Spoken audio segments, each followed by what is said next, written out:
Hello everyone, welcome to my channel The Gossips B. आज हम करेंगे कुछ छोटी मोटी गॉसिप्स। किम जी ओन, जिन्होंने होंग हेइन का रोल प्ले किया है के ड्रामा में, वो के ड्रामा की हिस्ट्री की मोस्ट आइकॉनिक कैरेक्टर में से एक बन रही हैं और इसका क्रेडिट जाता है उनके फैंटास्टिक आउटफिट्स और स्टनिंग विजुअल्स को। सिर्फ 8 एपिसोड के अंदर किम जी ओन ने 80+ डिफरेंट आउटफिट्स पहने, जो दिखाता है उनके कैरेक्टर की एक्सट्रीम वेल्थ को। लेकिन उसके वार्डरोब का मतलब सिर्फ पैसा दिखाना नहीं है, बल्कि हर ड्रेस का एक हिडन मीनिंग है। ये भी इम्पॉर्टेंट है कि होंग हेइन का कैरेक्टर स्क्रैच से डिजाइन नहीं किया गया और ये उसके स्टाइल में रिफ्लेक्ट होता है।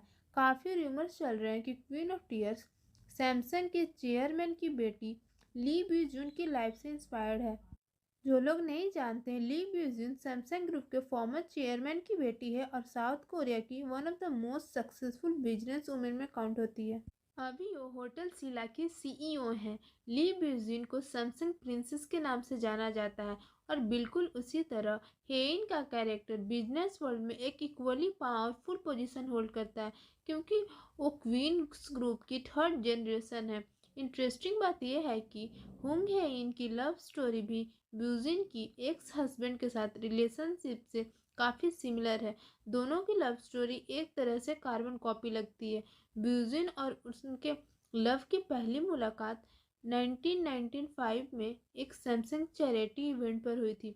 तब ब्यूजिन एक अंडर कवर इंटर्न के रूप में काम कर रही थी और उसके एक्स हस्बैंड उजे भी वहीं एम्प्लॉयड थे। उस वक्त उजे को ब्यूजिन की असली आइडेंटिटी के बारे में कुछ नहीं पता था, जो बाद में रिवील हुआ। ड्रामा में एक पैरेलल स्टोरी लाइन चलती है जो स्ट्रांगली सजेस्ट करती है कि real life story screen writer ने अच्छी तरह स्टडी की होगी। सिर्फ ब्यूजिन की लव लाइफ से इंस्पिरेशन नहीं ली गई, बल्कि उनके रियल लाइफ फैशन से भी ली गई। हेन के लुक्स और ब्यूजिन के आउटफिट्स में रिजेम्बलेंस काफ़ी ज़्यादा है, जो और भी नोटिसेबल है। डे टू डे बेसिक्स पर ब्यूजिन का wardrobe mostly business casual attire का होता है, जो प्लेन और न्यूट्रल कलर्स के साथ होता है। ये लुक ड्रामा में हेन के स्टाइल के साथ बिल्कुल मैच करता है। ब्यूजिन की लग्जरियस और eventful life screen writer park गुन की इंस्पिरेशन का सिर्फ एक पार्ट थी। फैंस एपिसोड 1 में हेइन और हुन्यू के वायरल वेडिंग सीन पर क्रेजी हो गए थे, क्योंकि वो सीन मार्च 2022 में फेमस एक्टर सुयून और हुन बिन की रियल लाइफ वेडिंग से काफ़ी मिलता जुलता है। इस सीन के डिटेल्स पर ध्यान देने की ज़रूरत नहीं है, क्योंकि सीनरी और डेकोरेशन दोनों वेडिंग में ऑलमोस्ट आइडेंटिकल लगते हैं। और इसका रीज़न भी समझने लायक है, क्योंकि वेडिंग सीन वही लोकेशन पर शूट किया गया था जहां सोयून और हुनबिन की वेडिंग हुई थी। ऐसा लगता है कि ये चॉइस वेडिंग कॉपी करने की इसलिए हुई क्योंकि सब कुछ इंटरकनेक्टेड है। स्क्रीन राइटर पाक गुन, जिन्होंने क्वीन ऑफ टीयर्स का स्क्रिप्ट लिखा, उससे पहले iconic drama Crash Landing on You भी लिखा था, जिसमें ह्यूबिन और सोयेन जिन ने स्टार किया था। इंटरेस्टिंगली, क्वीन ऑफ टीयर्स के प्रोडक्शन टीम के काफ़ी लोग पहले क्रैश लैंडिंग ऑन यू पर काम कर चुके हैं और इस ड्रामा में उन्होंने उनका एक ट्रिब्यूट देने की कोशिश की। इसके अलावा वेडिंग सीन काफ़ी एक्स्ट्रा वेजेंट था, जिसका एस्टिमेट कॉस्ट 100 बिलियन ओन से ज़्यादा था। ये ड्रामा के लग्जरियस फील के साथ परफेक्टली फिट होता है। एक पॉइंट पर होयून का एक friend Crash Landing on You का डायरेक्ट रेफरेंस देता है, जब वो कहता है कि होयून का हेइन के लिए प्यार वैसा ही है जैसे सोयेन जिन और हुईबिन के कैरेक्टर का था।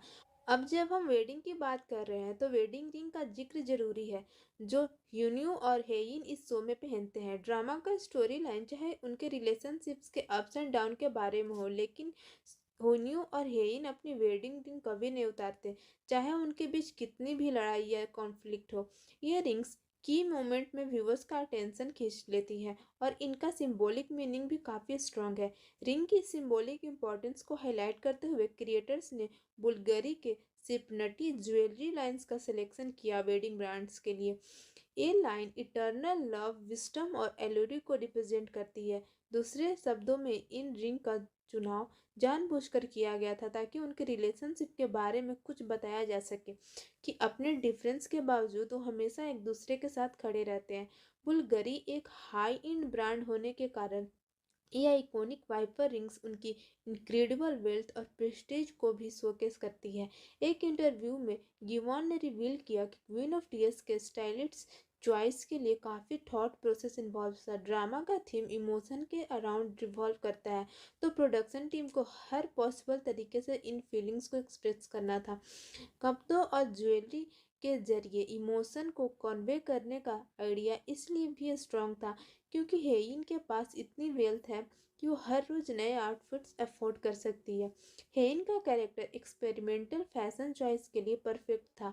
ग्वान ने बिहाइंड द सीन प्रोसेस के बारे में थोड़ा रिवील किया, जिसमें उन्होंने बताया कि उसका भी अपने कैरेक्टर के स्टाइलिंग में काफ़ी इनपुट था। शो के दौरान उनका फैशन सेंस और इम्प्रूव हुआ और वो एक प्रॉपर फैशन आइकन बन गए।